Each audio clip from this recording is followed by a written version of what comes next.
Okay, so because I thought I screwed up, but I really didn't screw up, you actually have till 3 p.m. to finish the online homework that was posted for 9 a.m. today.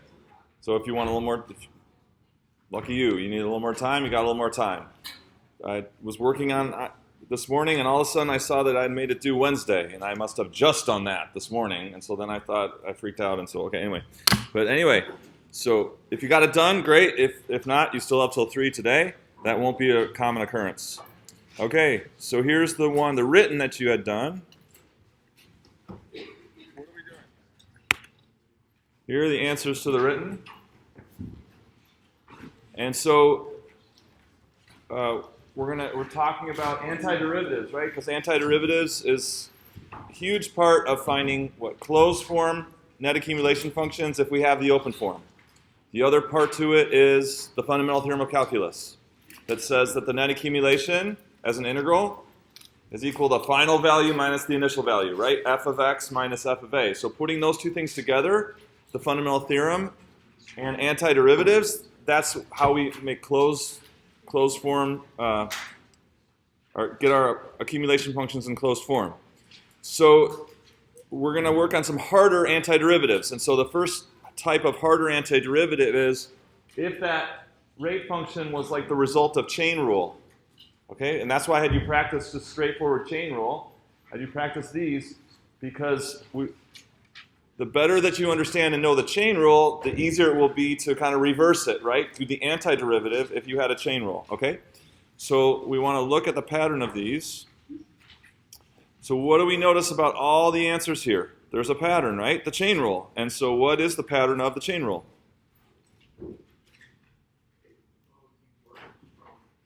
So you have what? You take the derivative of the exterior function, right? Like the outside. And then times derivative of, this is called the argument. The interior function, or the argument.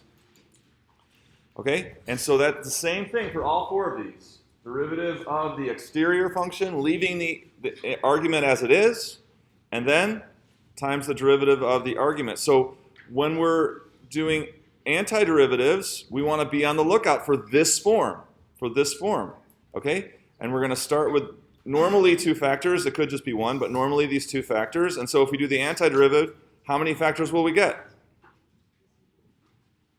So when we do the chain rule, you start with one factor and you end up with two or more, but normally two.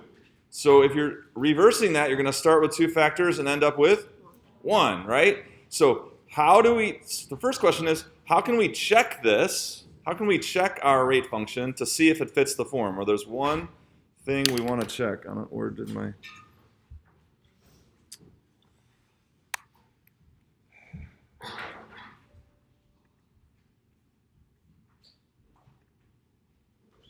No?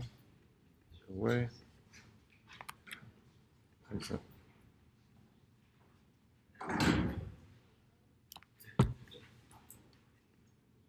Guess I'm in full screen mode. That's the problem. Okay, there we go. We got it. All right, so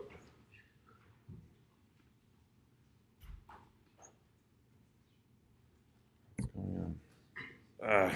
Gee whiz.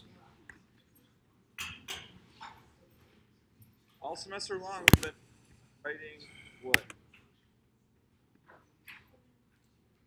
Can't have it both ways. Okay, so here we go.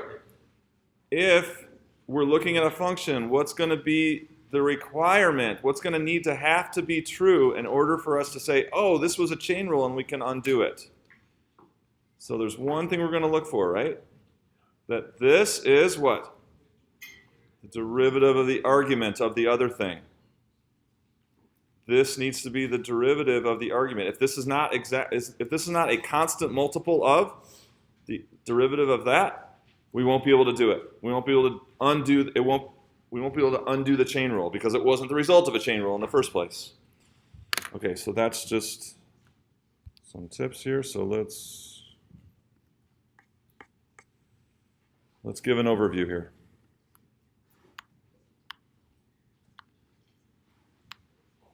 So the chain rule says that if you have this kind of function, a composite function, the derivative is what we said, right? The rate of change of the exterior Screen looks funny today. Times the rate of change of the interior function. So antiderivative would look like this. We've got something of this form, and we're going to recapture the original composite function. So now looking at this thing here on the left, that would be our rate function. What are we going to focus on in that rate function to recover the original amount function? So will we focus on what has the information that we need to recover this? Exhibit A or Exhibit B? What has all the information we need to recover g of f of x? Exhibit A or Exhibit B? You should be thinking A. B has nothing to do with g, so how could we figure out what g is if we're looking at this, right? But this has all the information that we need to recover the function that we want. So the first thing we're going to do is identify this part of our antiderivative, or of our rate function.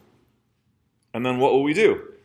So now that we've identified this, we're just one step away from, just one major step away, and maybe some little steps after that. But what's the one major step we're going to do to recover this function?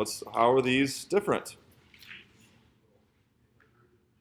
Antiderivative of g prime, right? So we're going to just look, all we need to do is, once we've identified that thing I've highlighted in yellow, we just need to identify the exterior function and do what? Antiderivative. What about the interior function? Just leave it. So there's really just this one step, but we're going to write the antiderivative of the exterior function, g prime, keeping the interior function f as it is. Now, then there might be a little mess to clean up, because with constant multiples, we could have any constant multiple, and that doesn't change our ability to do this, but we need to clean up the mess, which is like work out any constant multiples multiplied by the function that we need to take care of. Okay, so let's practice, all right? So I'm going to kind of show you a step-by-step method, but the goal is that you start seeing, the goal of all this is that eventually you just see, oh, that's a chain rule derivative, and here's what the function would be that would give me that derivative. So the goal is to get to a place of efficiency, okay? And so, yes, you can do these by use substitution, but if you kind of try and come along with me and you start getting good at it, you'll never go back to use substitution for these, because you'll be able to do them so much faster, okay? So, all right, so here's what we said in the last slide. So here's the first example. So what do? We're going to think of this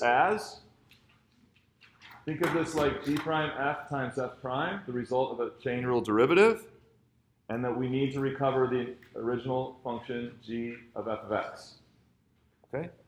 So we look at this. First thing before any of that, we need to check to make sure it is undoing the chain rule. So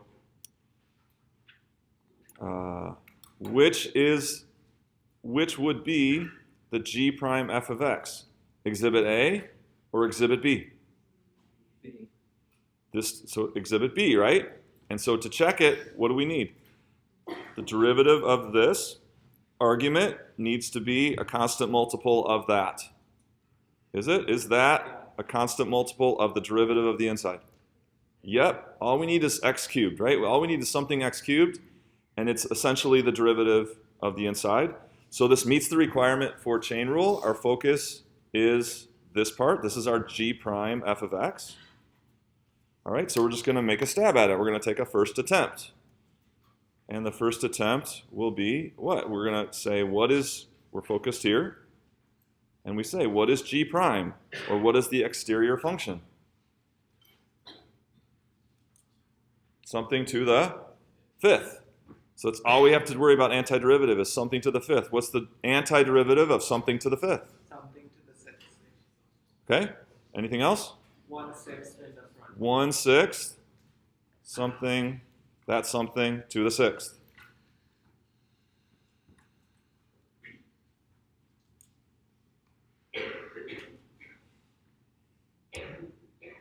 Okay, so, and we leave the interior function as it is. That's what we said, right? So we just did this step right here. We said, okay, our g prime is something to the fifth. Antiderivative is 1/6 of that thing to the sixth, leaving the interior as it is, right? Okay? And so then, this is just a first attempt. What can we do to see if it's right? Take the derivative. So our check is going to be the derivative. So here we go. So derivative is just another chain rule, just like your homework. 6 times 1/6, 8 plus x to the fourth to the fifth, times chain rule part, The derivative of the inside, so x to the third. x to the third, right? Oh, sorry, 4x cubed. 4x cubed. Okay, and so what is that? So if I put that all together, 6 and 1/6 goes away, and I have 4x cubed, 8 plus x to the fourth to the fifth, and then we ask, is it exactly the rate function I started with? No, No, what's different about it? it's multiplied by 4. I got an extra multiple of 4 that I don't have here, so second attempt. What do I need to do to my first attempt so that when I take the derivative, the 4 won't be there? We need a 1/4 or divide by 4, so I can go take a 1/4 of my first attempt.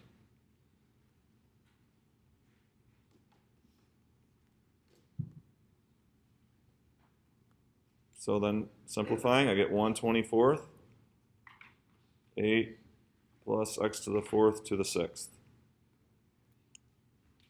So now if I take the derivative of that, it will be exactly the rate function I started with. Now, this is the first time we've seen an integral with nothing on it in this course. So what does it mean when you have an integral with nothing on it? It means all accumulation functions. So we're using x in there, so I'll do something different out here, like t, switch from x to t. It means all accumulation functions starting from a to our independent variable t. So if there's nothing there, it means every accumulation function, meaning any starting point a. This is called an indefinite integral. An indefinite integral represents all accumulation functions. Why do we have many? Because we could start our net accumulation at any value a. So this is an indefinite integral. So then what do? So we've got this is called the principal antiderivative. So what does this original thing equal then? This thing equals what?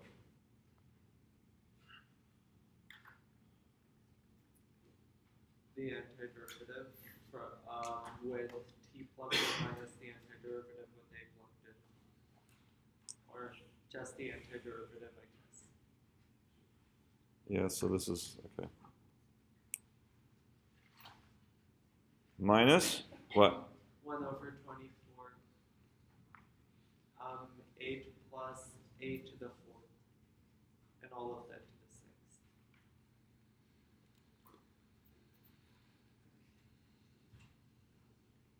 Okay, so an indefinite integral represents every net accumulation function, or in other words, all net accumulation functions starting from any value a. So using the fundamental theorem, I take my principal antiderivative, plug in t, plug in a, and subtract. But now what is all this here? What is that? That's just a number, right? Constant, or a number.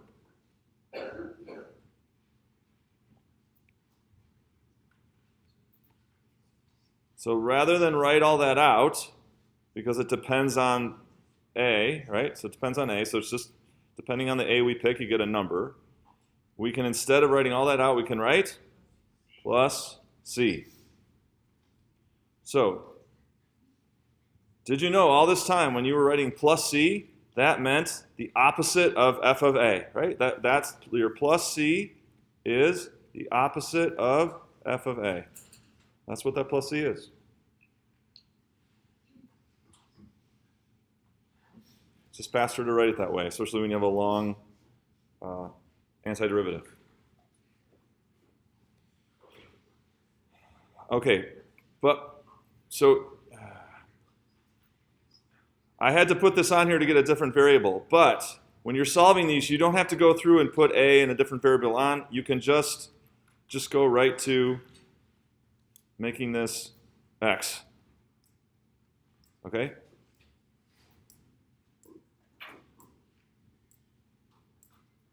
So when you have an indefinite integral, we're not really dealing with two variables. We're just dealing with the variable x. So in the end, it just can be as a function of x. Okay? But rather than minus f of a plus c. And that, just so you know, that plus c means subtracting off all the accumulation up to a, right? Any questions on this first example? Can I erase? Next one.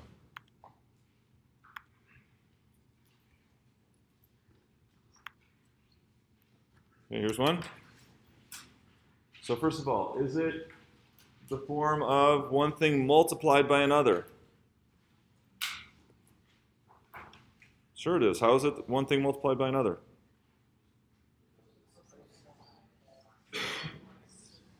Sine x to the minus 4. So this notation on trig functions, when they stick the exponent there before the x, that means the whole sine value to the negative 4. Okay, so we've got two things multiplied by one another. What do we suspect is our G prime F, exhibit A or exhibit B? We suspect it's exhibit B. Now we have to check to make sure that it's undoing the chain rule, and that means looking at this. Is this essentially or a constant multiple of the derivative of the argument? Yeah, right? It is the derivative. It is. Derivative of sine is cosine. So we're good. This does apply for undoing the chain rule. First attempt, so we're going to focus on this is our G prime F, this thing. So we're just going to what? We're going to look at the exterior and do antiderivative. It's the antiderivative of something to the minus 4. -1/3. How about somebody new? What's the antiderivative of something to the minus 4? So the common mistake would be you're good. -5, okay? But we're truly just adding 1, raising the power by 1, which is -3, and then we need -1/3. So that's our first attempt.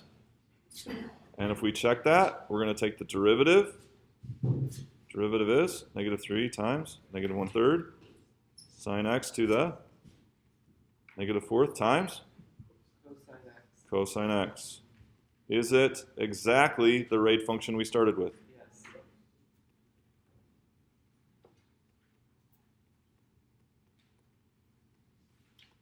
-3 times -1/3 is 1. Okay, so final answer is?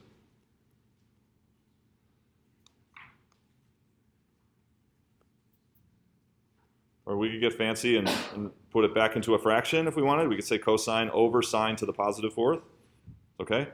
And then this would be the minus, what? All that thing with a plugged in, which is the same as? Plus c.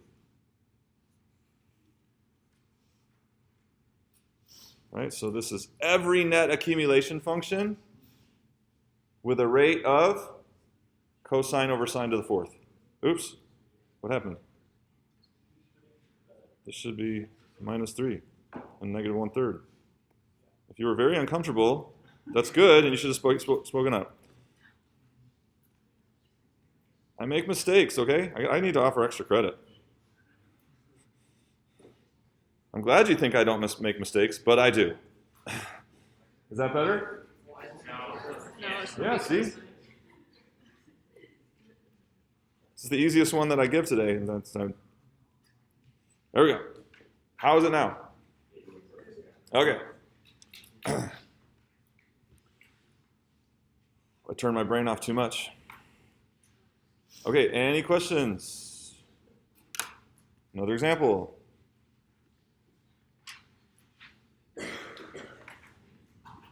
So I'm going through very slow and methodically, but if you in your head are being able to do these faster, that's the goal. That's the goal, and that's great. Okay, so I just, as we do these initial examples, taking them slow, but we'll have lots and lots of practice.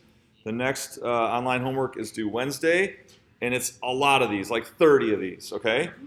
The point is, After you've done 10, 11, 12, 15 of them, it should start going faster, and then it's not that long of a homework anymore. Okay? These are the most, this is like kind of like the most important antiderivative rule because it shows up the most. Okay? And so if you can get good at this and get this fast, that's going to, because we use, this technique will become part of the other techniques that we do. Okay, can you be on screen and headphone duty, please? Thank you. Here we go.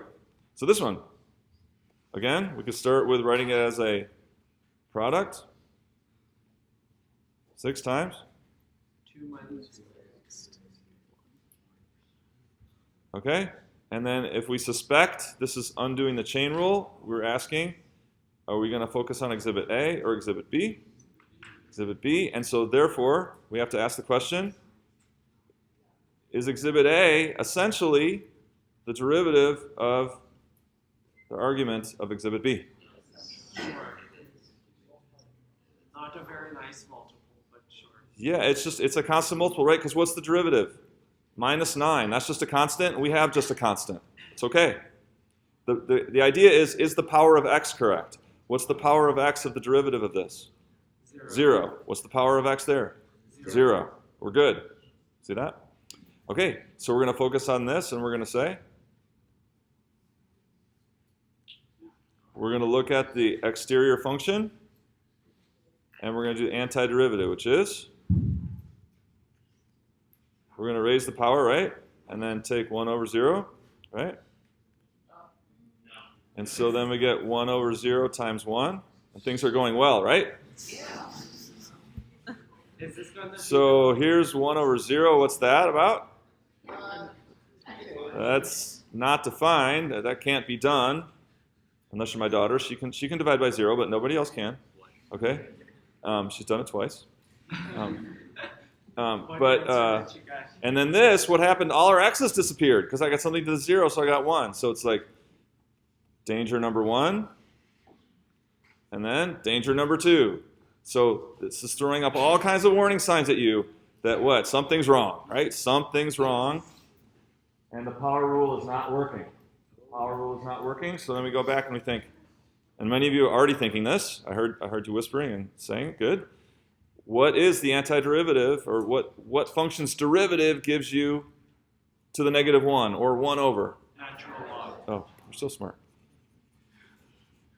But I just wanted to chase that out so if you ever forget and start doing that, you got plenty of warning that something is not going well, right? Something is not right. So, natural log, right? And when you do natural log, we're going to need absolute values around our argument because this is defined for most real numbers, negative and positive, but natural log only defined for positive arguments. So we need to allow it to be defined for negative arguments as well. So that's why we need this absolute value. What else do I need? Negative. Is that right? For a first attempt? This is a first attempt. First attempt is good.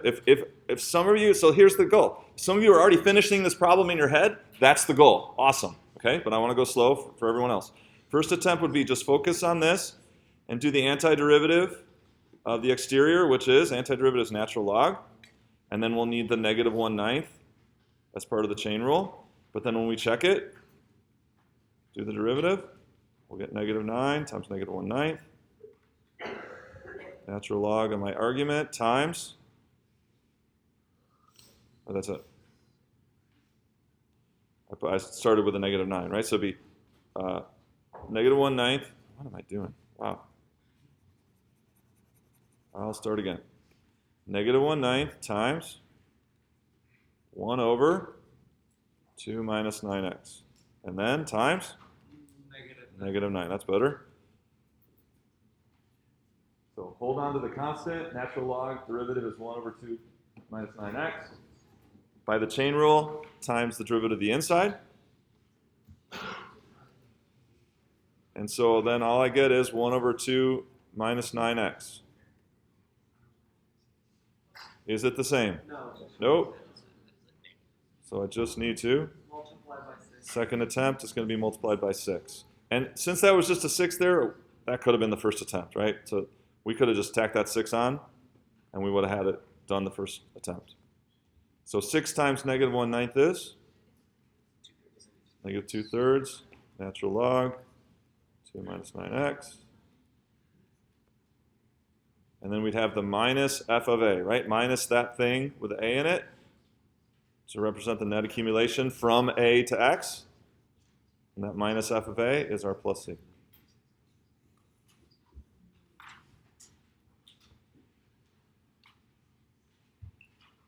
Anybody have a question?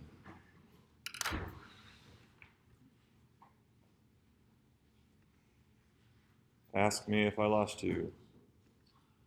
Next one.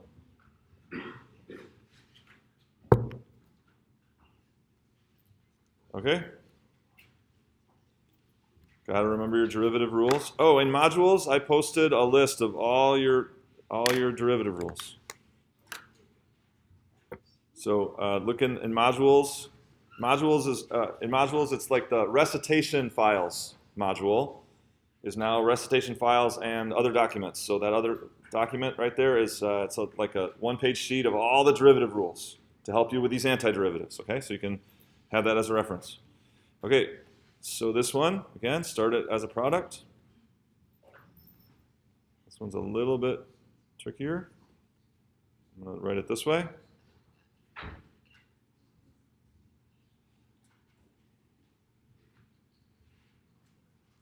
So what would we suspect is our g prime f of x?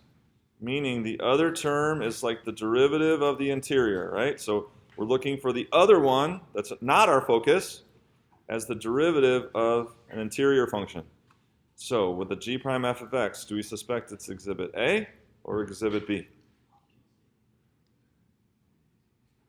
Oh, I got you there. What is 1 over 1 plus x squared? Isn't it the derivative of tangent inverse x? So that would make this kind of like the f prime, right? And this would kind of be like the g prime of f. The question is,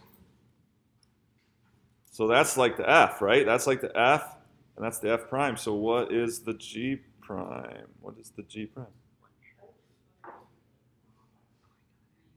Okay, sure. So the thing we focus on, the other thing we don't focus on is the derivative of the argument.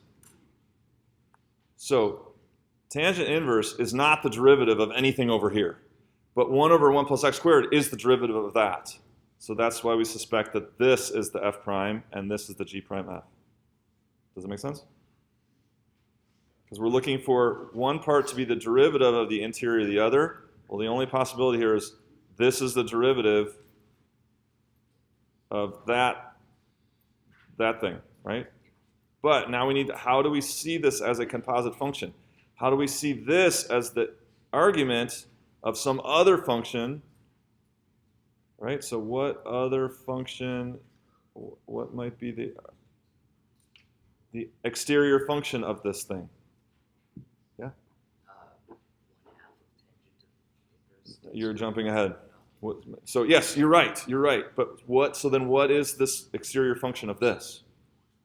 Natural log of tangent x. Nope, because that would be 1 over, right? Yeah, but sorry, never mind.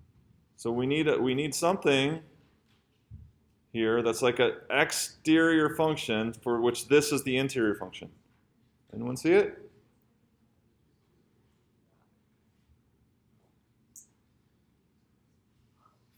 To the what power? First power. So our exterior function is something to the first. Something to the first, like x to the first. Does it have an antiderivative? Okay. Can you write it down? Can you write down the first attempt? Write down the first attempt at this. If now this is our g prime f of x, what are we doing? We're doing the antiderivative of the exterior function, which is something to the first.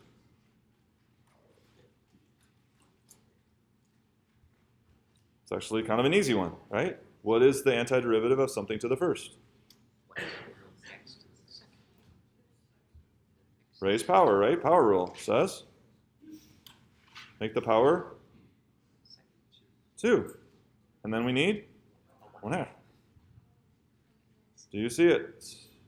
So when there's nothing there, it's the same as to the first power. That first power becomes our exterior function, our g prime. Okay, did the light bulb go off? I didn't hear lots of, yeah, good, makes sense? So derivative, 2 times 1/2. So we get 2 times 1/2, tangent inverse. So always do the check, and here's why. Not only are you checking your answer, but you're getting more practice at the chain rule. The more practice you get at the chain rule, the better you'll be at recognizing and undoing the chain rule like we're doing. The faster you'll be able to see it backwards. So the check has lots of value, okay? Times the derivative. So is that exactly what our rate function was to start with? Yes. Therefore, answer?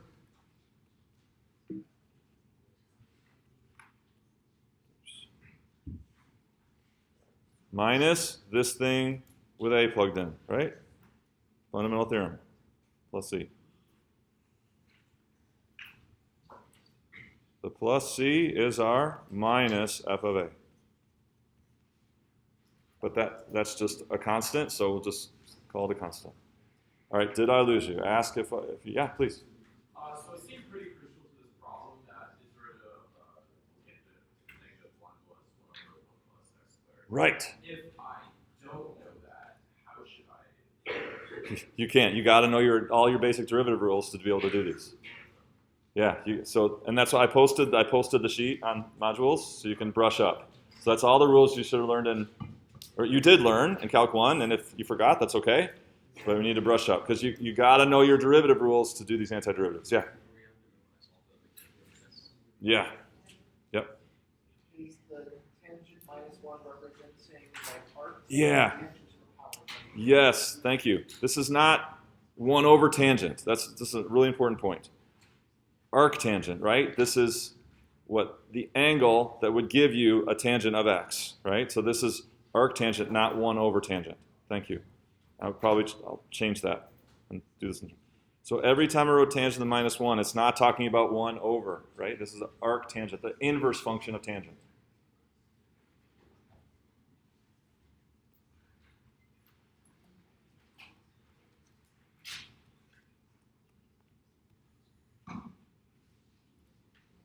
Yeah, is there another question? You want us to focus on hyperbolic? What's that? Hyperbolic? Nope, I don't care about those. But you need to know the arc trig functions, but not hyperbolic. Yes, sir? So just make sure every time it asks for an antiderivative, we have to add plus c at the end. If it's indefinite integral. If it's an indefinite integral, it means all net accumulation functions, any starting value a. So then you have to have minus, just a generic minus f of a, which we just shorthand plus c.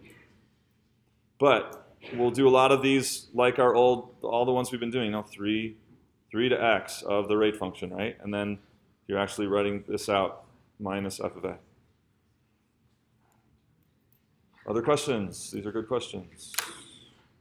Okay, got an applied example for you to work on here.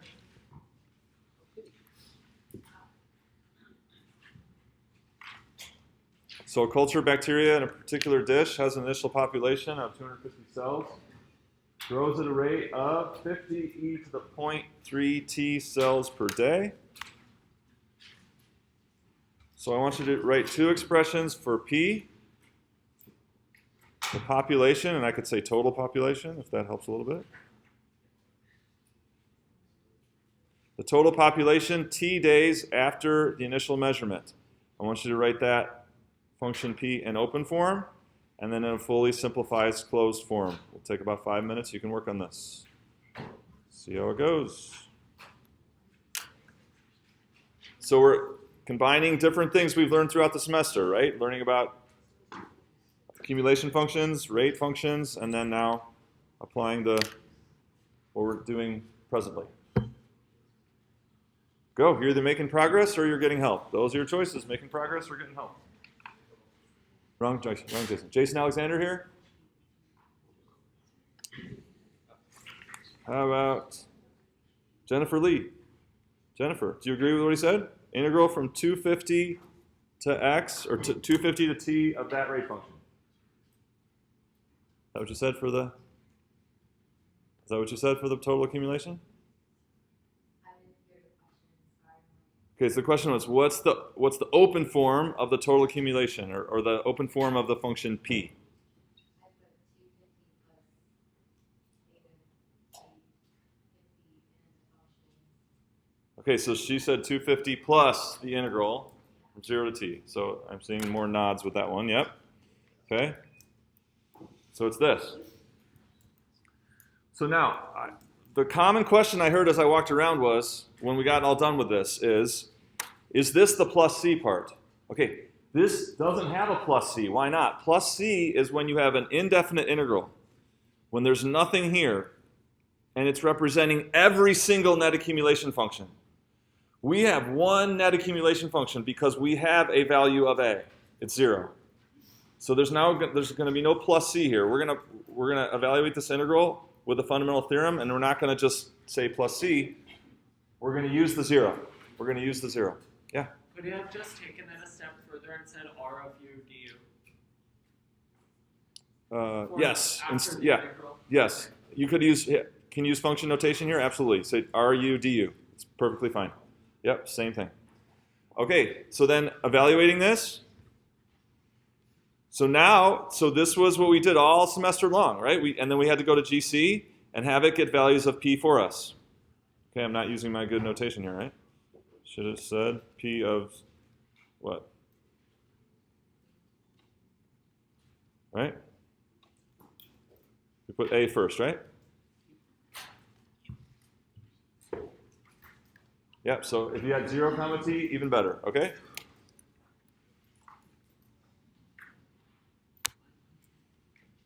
All right, so antiderivative would be, so the antiderivative of e to the something is e to the something. Hold on to the 50, and then, but this is a little chain rule problem. What are we going to need? Because we don't have a 0.3 out here. We're going to need 1 over, right? So first attempt would be 50. Here's the first attempt. Why? Because antiderivative of e is the same, because the derivative of e is the same. But then if you took the derivative of this, you'd also have 50 times 0.3 times that e term. So now that's our check. Is this exactly the same as this? No, we have an extra 0.3 that's not here. Therefore, divide, or take our first attempt, divide by 0.3 to get our second attempt. Questions on the antiderivative? Before I go on, I asked about the antiderivative. Yeah? So, wait, this is about the closed form. Should I ask that yet or not? Is it about what we've done so far? I don't think so. I think Okay. it's a step Then, further. all right, then see if I answer your question as we keep talking. First attempt. Other questions about the antiderivative? Everyone was able to get this. And you didn't need use substitution, right? Yeah, good, okay. But then if you plug in 0, then you end up getting an extra, so that you end up with 250 plus 50 over 0.3. Right, and this is on the test. And the percent success rate on this is about 10%. This semester is going to be 50%, right? Don't blow this on the test. What do we have to do next? What do we have to do next? We're going to use the fundamental theorem, right? Here we go. This is on the test. This is on the test. This is on the test. Watch. See this step? What did I do? I plugged in t, and I plugged in 0, and I subtracted, right? Fundamental theorem. Fundamental theorem, see that? Plug in t, plug in 0, and subtract. Is that 0? No.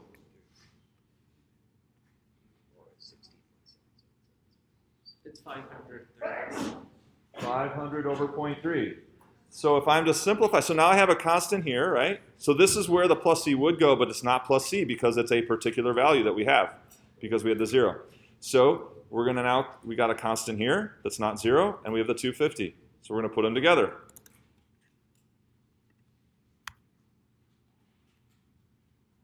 And so now the constant is 83.3. 83.3. So that if you plug 0 into this, what would you get? 250. We're going to get the 250 initial, right? So if I plug 0 in here, I'm going to get that initial 250. Did you see what happened? Okay.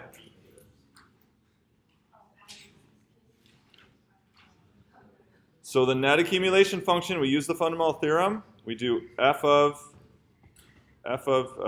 t minus f of 0. That f of 0 is not equal to 0, so it combines with the 250 to make a new added constant on our closed form, right? Closed form.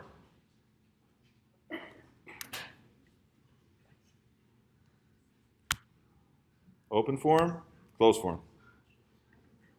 Questions so far?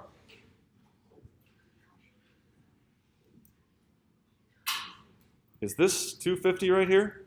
It's 250 thirds. Is that 250 because of the initial amount 250? No. Is that 250? No. No, it's not 250. You have to chase out the derivative. F of t minus f of 0, that gives you, that f of 0 gives you a constant that you combine with a 250. So then in the closed form, this is not 250 anymore. In the open form, it's 250. In the closed form, your constant is something else, so that when you plug 0 in, the whole function gives you 250. Okay, question?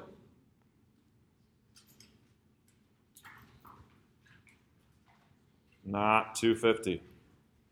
83.3. But p of 0 is, in both cases, is still 250 in both functions. Because it's the same exact function, whether it's an open form or closed form. Okay, I want you to represent the population 10 days after the initial measurement in 3 ways. Represent it. Don't solve for it. Represent in 3 different ways you could represent the population after 10 days. Go.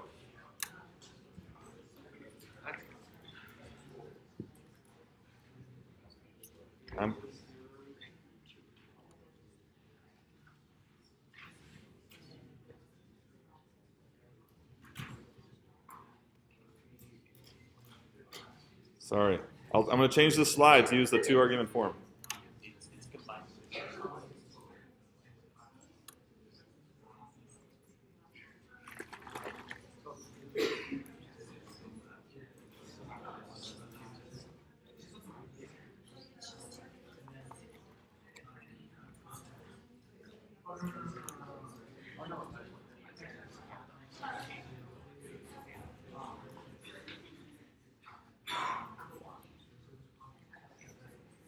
All right, let's see. What's one way to represent it? Where's Anthony Deal? Anthony, tell me. What's one way? P of 0, comma 10. Is that one way?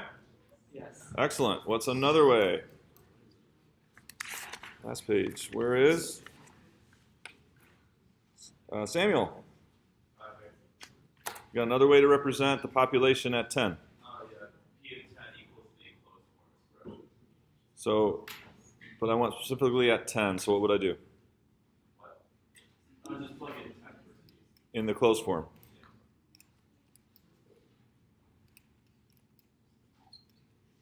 Like this. Plus 250? 83.3. Okay? And another way. Anyone got another way to represent the population at 10? Yes, sir? I use the open form. Yep. 250 plus the integral from 0 to 10. 50. I'm going to do RU, like was suggested before, because I'm out of room. So there's open form, closed form, and function notation. Which one are you going to use to find the value? That's the beauty of closed form. It lets us compute the value.